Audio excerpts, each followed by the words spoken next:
Bonjour à tous, j'espère que vous allez bien. Aujourd'hui, je vais éclaircir, il y a de cela quelques jours, j'ai eu à discuter avec une dame où je lui disais que le moment est arrivé où les hommes devraient être immortels, où les hommes sont appelés à être immortels par la puissance de Dieu au nom de Jésus-Christ. Et elle me disait l'immortalité dans quel sens? Sur la terre ou au ciel, c'est-à-dire au paradis comme le disent certaines personnes. Et donc on a discuté longuement et j'aimerais partager cela avec vous afin de vous prouver par les Saintes Écritures que réellement l'être humain que nous sommes, nous les hommes, nous pouvons désormais être immortels en fait. Nous pouvons rester en vie pour toujours.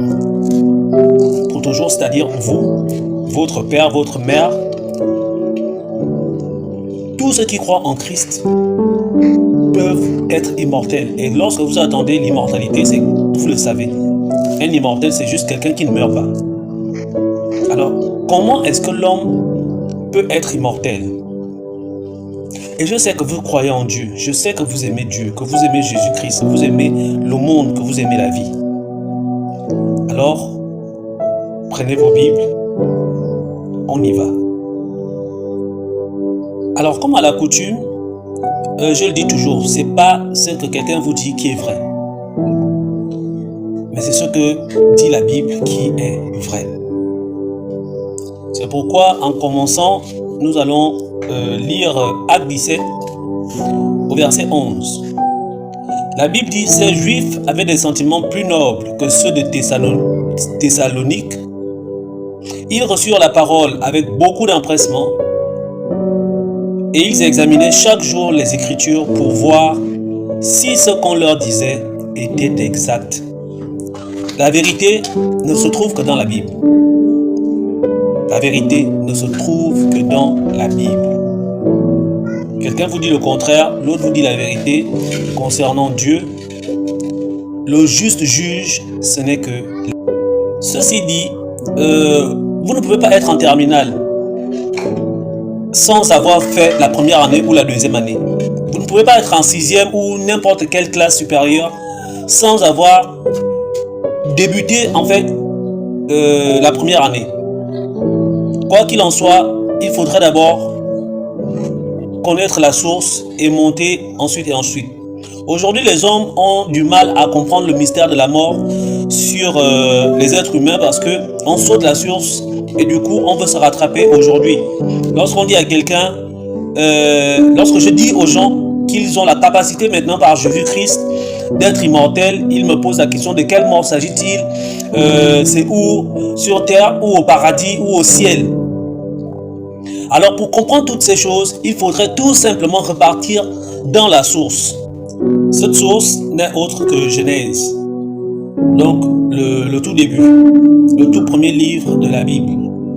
Genèse. Donc nous allons faire une longue lecture pour mieux comprendre en détail comment cela a commencé. Si vous avez la Bible, vous pouvez prendre la vôtre, ou si vous n'en avez pas, vous pouvez tout simplement écouter. Mais il est mieux de vérifier. Donc de vérifier, de prendre la vôtre et de vérifier soigneusement si ce que je suis en train de dire est vrai. Genèse 3 à partir du verset 1 dit ceci. Le serpent était le plus rusé de tous les animaux des champs que l'Éternel Dieu avait fait. Il dit à la femme: Dieu a-t-il réellement dit: vous ne mangerez pas de tous les arbres du jardin? La femme répondit au serpent: nous mangeons du fruit des arbres du jardin. Mais quant au fruit de l'arbre qui est au milieu du jardin, Dieu a dit: vous n'en mangerez point et vous n'y toucherez point, de peur que vous mouriez. Alors le serpent dit à la femme: vous ne mourrez point. Mais Dieu sait que le jour où vous en mangerez, vos yeux souffriront et vous serez comme des dieux, connaissant le bien et le mal. Nous pouvons tout de suite constater au verset 5 le mensonge du serpent. Il dit: lorsque vous allez manger, vous serez comme des dieux. Alors que nous étions déjà au départ, Adam et Ève étaient déjà au départ comme Dieu, puisque Dieu dit, faisons l'homme à notre image et à notre ressemblance, donc comme nous. Et le serpent dit maintenant, c'est à partir du moment où vous mangerez du fruit que vous connaîtriez le bien et le mal. Sauf que même là, l'homme connaissait le bien et le mal, puisque Ève riposte en disant, Dieu a dit que vous ne devez pas en manger de peur que vous mouriez. Quelqu'un qui ne connaît pas ne peut pas répliquer. Ils étaient sages en intelligence. Le verset 6 dit ceci. La femme vit que l'arbre était bon à manger et agréable à la vue, et qu'il était précieux pour ouvrir l'intelligence. Elle prit de son fruit et en mangea. Elle en donna aussi à son mari qui était auprès d'elle, et il en mangea. Les yeux de l'un et l'autre s'ouvrirent. Ils connurent qu'ils étaient nus. Des feuilles de figuier, ils en firent des ceintures. Alors, ici encore, il y a un souci que l'on peut tirer. C'est après avoir mangé du fruit qu'ils surent qu'ils étaient nus. Alors, être nu n'était pas mauvais. Mais de savoir qu'on est nu, c'est ce qui est mauvais. Verset 8 dit, alors ils entendirent la voix de l'Éternel Dieu qui parcourait le jardin vers le soir. Et l'homme et sa femme se cachèrent loin de la face de l'Éternel Dieu, au milieu des arbres du jardin. Ma question est la suivante. Comment peut-on se cacher de la face du Seigneur? Comment Adam et Ève pouvaient se cacher de Dieu? Alors que Dieu est partout, Dieu voit tout. Tout simplement parce qu'ils étaient devenus sales. Ils n'étaient plus purs. Ils étaient devenus impurs. Alors on continue. Mais l'Éternel Dieu appela l'homme et lui dit, où es-tu? Il répondit, j'ai entendu ta voix dans le jardin et j'ai eu peur parce que je suis nu et je me suis caché. Et l'Éternel Dieu dit, qui t'a appris que tu étais nu? Est-ce que tu as mangé de l'arbre dont je t'avais défendu d'en manger? Dieu demande à Adam, qui t'a appris que tu es nu? Cela sous-entend qu'Adam était enseigné. Dieu enseignait Adam. Mais cette fois, Adam dit à Dieu, j'ai eu peur parce que je suis nu. Alors Dieu pose la question à Adam, qui t'a appris que tu étais nu? Aurais-tu mangé de cet arbre au sujet duquel je t'avais dit de ne pas manger? C'était la seule condition. Puisque tu as eu un autre enseignant. Mais moi, je t'avais jamais enseigné ça. Qui t'a appris que tu étais nu? Les gens qui disent qu'Adam et Ève c'était comme des enfants, on ne peut pas déposer un bonbon à côté d'un enfant, c'est faux. Ils étaient enseignés. Ils étaient parfaitement enseignés. Parfaitement enseignés par le plus grand de tous les enseignants, Dieu lui-même. L'homme répondit, la femme que tu as mise auprès de moi m'a donné de l'arbre et j'en ai mangé. Nous, la maladresse, toujours vouloir se justifier, vouloir rendre les autres coupables. À la femme, pourquoi as-tu fait cela? La femme répondit, le serpent m'a séduite et j'en ai mangé. Ça, c'est un point très capital. On ne demande justification qu'à la personne qu'on aime. Votre enfant fait quelque chose dont vous l'avez interdit, vous allez demander justification. Les gens qui disent que Dieu, les hommes vont aller en enfer, les hommes vont faire ceci, les hommes vont faire cela, Dieu vous aime éternellement. On ne demande justification qu'à la personne qu'on aime. Sauf à celui qu'on n'aime pas. Et le verset suivant nous le démontre. L'Éternel Dieu dit au serpent, il n'a pas besoin d'avoir des explications, d'avoir des excuses. Il donne juste la sentence. L'Éternel Dieu dit au serpent, puisque tu as fait cela, tu seras maudit entre tout le bétail, entre tous les animaux des champs. Tu marcheras sur ton ventre et tu mangeras de la poussière tous les jours de ta vie. Je mettrai inimitié entre toi et la femme, entre ta postérité et sa postérité. Celle-ci t'écrasera la tête et tu lui blesseras le talon. C'est tout. Rien que la sentence. Il n'a pas d'explication vis-à-vis du serpent. Il va donner les hommes, l'homme à la femme, la sentence, tout simplement parce qu'ils sont désobéis.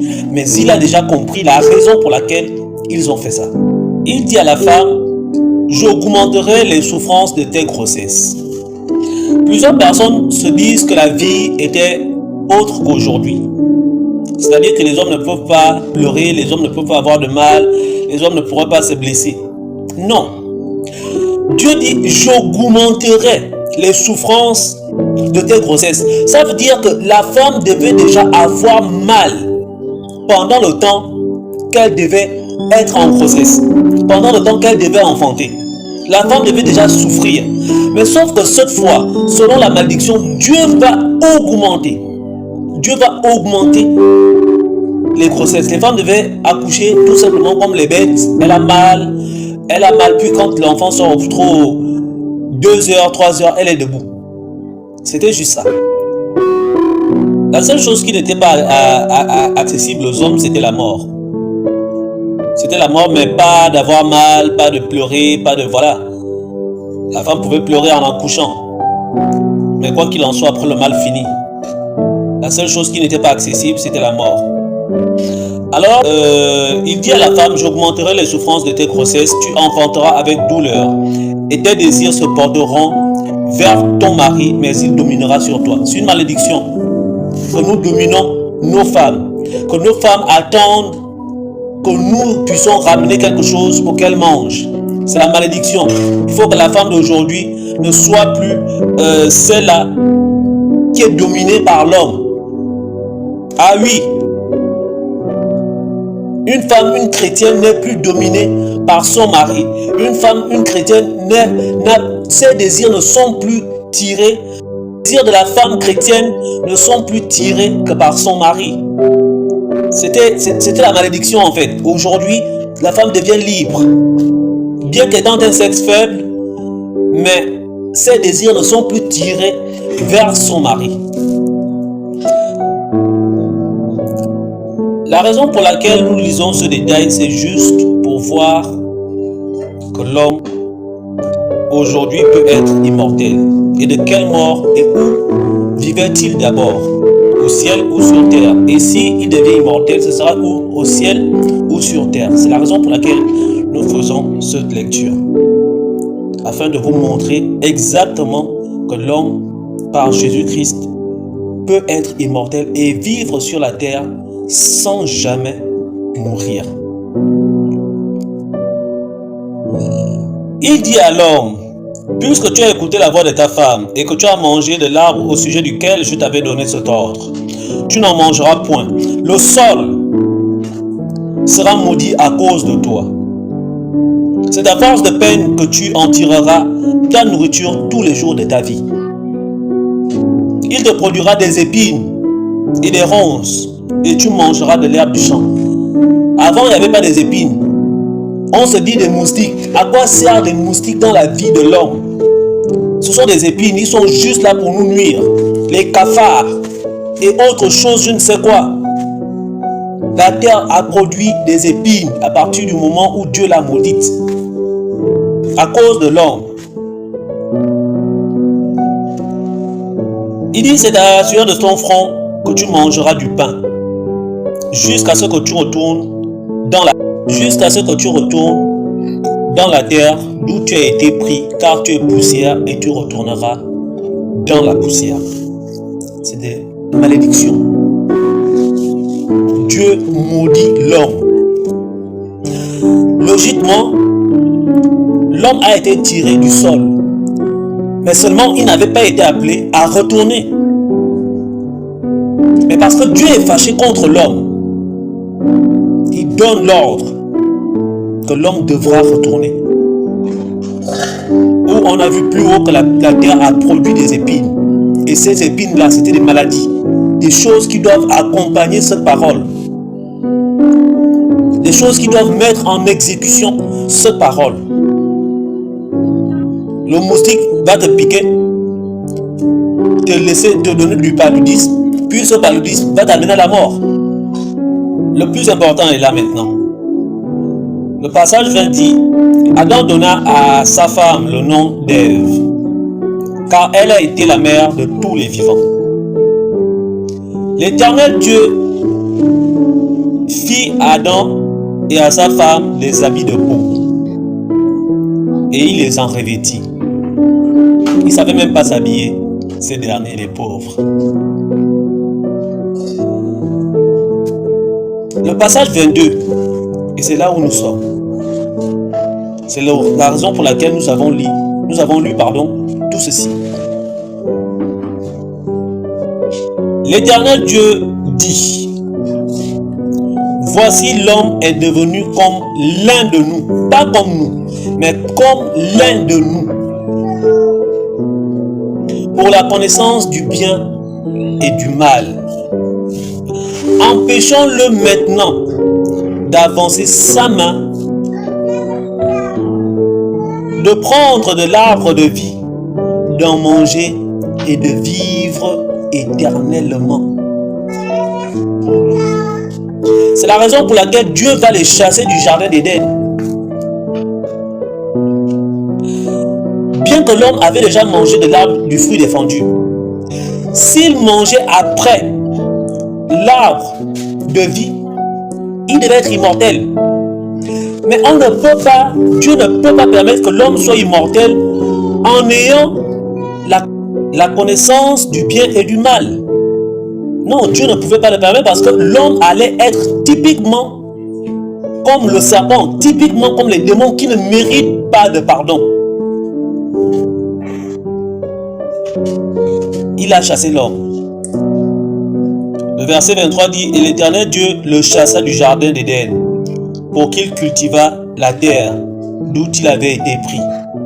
C'est ainsi qu'il chassa Adam et il mit à l'orient du jardin d'Éden les chérubins qui agitent une épée flamboyante pour garder le chemin de l'arbre de vie, pour cacher que personne ne doit y arriver.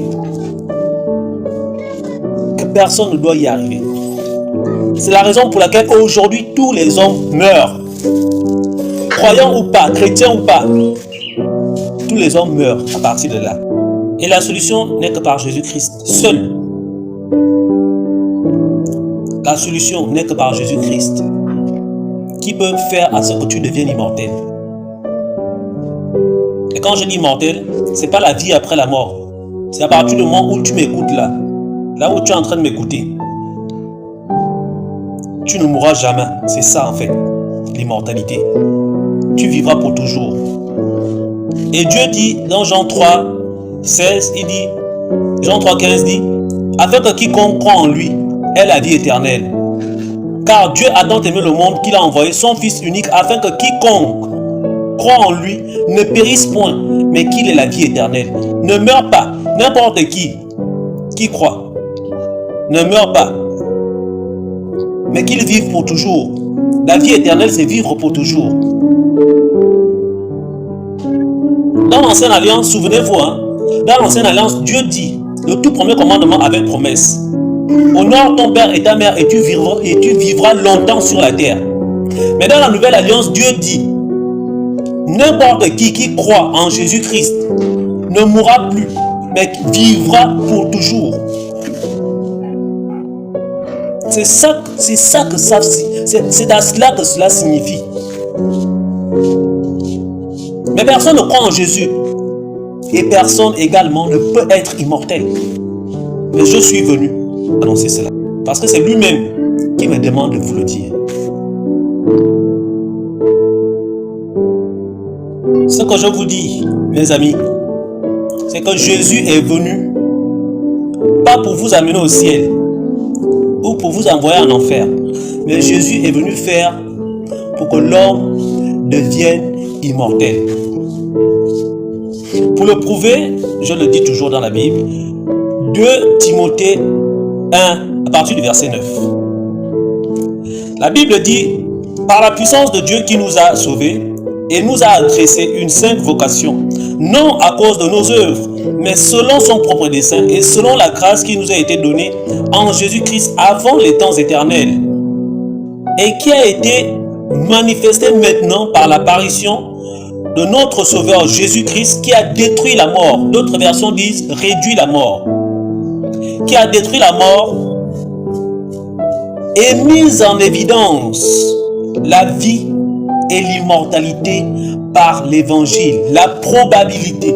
Jésus a mis la probabilité, la possibilité d'avoir l'immortalité par sa parole, par l'évangile.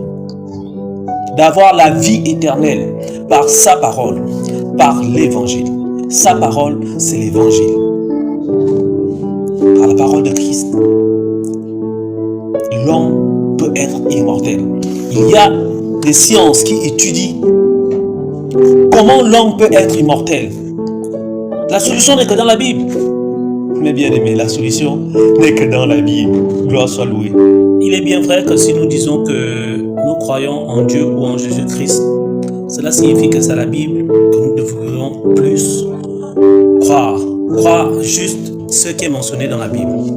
Alors, avons-nous une preuve que l'homme peut vivre éternellement, disons au moins jusqu'à ce que Jésus-Christ reviendra? Avons-nous réellement cette preuve quelque part dans les Écritures ou se trouvant dans la Bible, nous montrant réellement que nous pouvons vivre pour toujours ou jusqu'à ce que Jésus vienne? Oui, nous avons une preuve. Et la preuve ne se trouve que dans la Bible.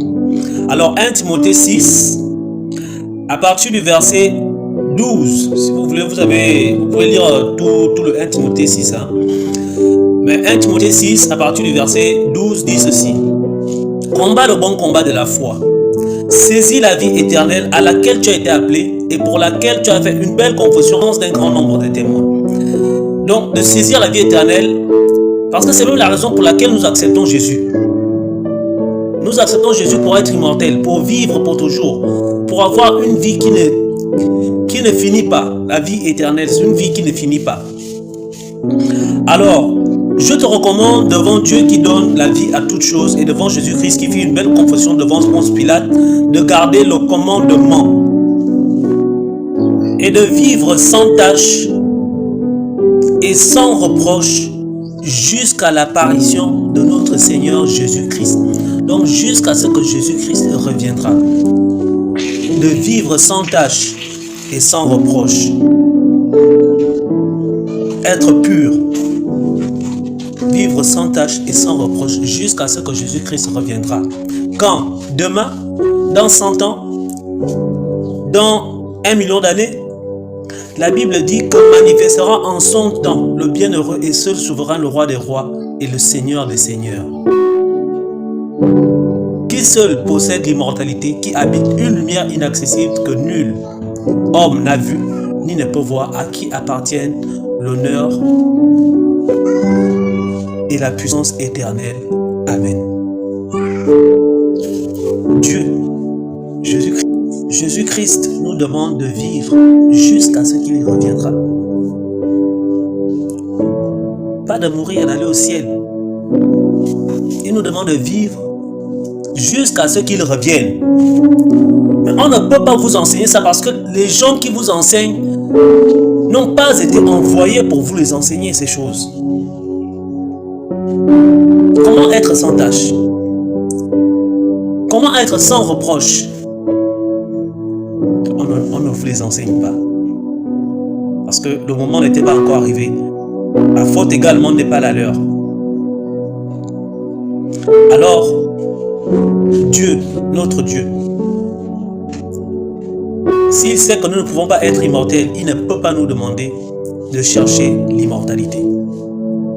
Romains 2,7, il dit « Réservant la vie éternelle à ceux qui par la persévérance a bien fait faire cherche l'honneur, la gloire et l'immortalité. »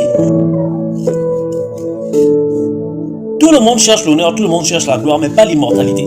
Pourquoi? On peut nous enseigner comment être glorieux. Parce que la personne qui nous l'enseigne possède une grande gloire ou possède la gloire. On peut nous enseigner à avoir l'honneur parce que la personne qui nous enseigne sait comment nous l'apprendre parce qu'il a de l'honneur. Mais qui est immortel pour vous apprendre à être immortel? Gloire soit rendue à Dieu.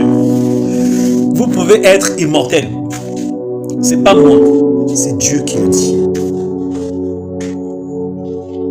Alors si tu aimes Jésus, c'est pas aller au ciel. Il n'est pas venu pour t'amener. Notre Seigneur Jésus-Christ n'est pas venu pour nous amener au ciel ou nous amener en enfer. Non. Il est venu pour sauver tous les hommes. La preuve en est également dans la Bible. Romains 10, à partir du verset 5, dit ceci. En effet, Moïse définit ainsi la justice qui vient de la loi. L'homme qui mettra ces choses en pratique vivra par elle. Mais voici comment parle la justice qui vient de la foi. Ne dis pas dans ton cœur qui montera au ciel, c'est en faire descendre Christ. Parce que Jésus n'est pas venu pour vous amener au ciel. Il n'est pas venu pour vous amener au ciel. Ou qui descendra dans l'abîme, qui va aller en enfer. Ne dis pas ça dans ton cœur. C'est faire remonter Christ d'entre les morts, parce que Jésus n'a perdu aucun d'entre nous. Aucun. Toi qui dis à ton frère, si tu ne possèdes pas Jésus, tu vas aller en enfer. La justice qui vient de la foi ne le dit pas. Toi qui es juste, saint et parfait, tu n'es pas sauvé parce que tu as été bon.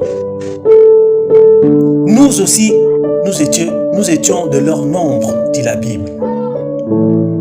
Alors si tu es sauvé aujourd'hui, pourquoi dis-tu à l'autre qu'il ira en enfer? Pourquoi dis-tu que tu iras au paradis? Jésus n'est pas venu pour t'amener au paradis, au ciel. Notre Seigneur Jésus demande à ce que nous restons ici jusqu'à son avènement. Et les hommes voient juste le monde, on dit guerre par-ci, guerre par-là, guerre par-ci, guerre par-là. Jésus-Christ arrive bientôt. Non! Jésus-Christ n'arrive pas bientôt. Jésus-Christ n'arrive pas bientôt. Prenez Actes des Apôtres, Actes 3, à partir du verset 21. Acte 3, à partir du verset 21. La Bible dit ceci. Que le ciel doit recevoir jusqu'au temps du rétablissement de toutes choses dont Dieu a parlé anciennement par la bouche de ses saints prophètes. Partie 20 dit ceci. Afin que des temps de rafraîchissement viennent de la part du Seigneur et qu'il envoie celui qui a été destiné, Jésus-Christ. Que le ciel doit recevoir jusqu'au temps du rétablissement de toutes choses. Au temps du rétablissement, il faut rétablir. Jésus ne peut pas arriver tant qu'il y a des guerres dans le monde. Jésus ne peut pas arriver tant qu'il y a une haine, tant qu'il y a la mort. Jésus ne peut pas. Jésus-Christ ne peut pas. Il y a l'accomplissement d'une parole qui est en attente. L'accomplissement d'une parole qui est en attente. Que les hommes ne peuvent pas prendre part. Parce que la révélation n'avait pas encore été donnée au monde. Jésus-Christ ne viendra pas comme ça. Il y a des choses qui doivent s'accomplir. Il y a une parole qui doit s'accomplir. 1 Corinthiens 15, 51 dit, voici, je vous dis un mystère. Nous ne mourrons pas tous, mais tous nous serons changés. En un instant, en un clin d'œil, à la dernière trompette, la trompette sonnera et les morts ressusciteront incorruptibles. Et nous serons changés. Car il faut que ce corps corruptible revête l'incorruptibilité et que ce corps mortel revête, donc devienne immortel, devienne l'immortalité, revête l'immortalité, je veux dire. Il dit lorsque ce corps corruptible aura revêtu l'incorruptibilité et que ce corps mortel aura revêtu l'immortalité, alors s'accomplira la parole qui est écrite. La mort a été engloutie dans la victoire. Il y a l'accomplissement d'une écriture qui doit être accomplie. La mort doit disparaître. Il dit, ô mort, où est ta victoire, ô mort? Où est ton aiguillon? L'aiguillon de la mort, c'est le péché. Et la puissance du péché, c'est la loi. Alors, comment donc bannir la loi? Je vous laisse le lire seul. 2 Corinthiens 3 à partir du verset 7 à 15.